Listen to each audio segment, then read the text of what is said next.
শয়তান তাকে কুমন্ত্রণা প্রদান করেছে। সে বলল, হে আদম, তোমাকে কি চিরস্থায়ী বৃক্ষ ও অক্ষয় রাজ্যের কথা বলবো? অতঃপর তারা উভয়ে তা হতে ফেলে তৎক্ষণাৎ তাদের গুপ্তাঙ্গ প্রকাশ হয়ে পড়ল।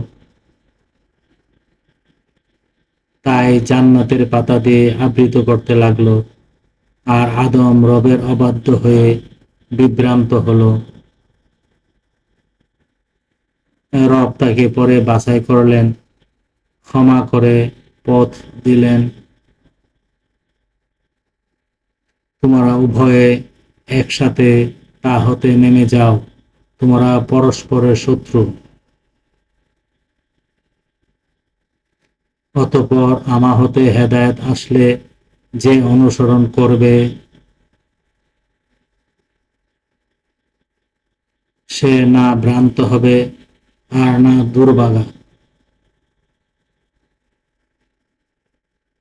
আয়াত 120 থেকে 123, সূরা তাহা, আল কোরআন।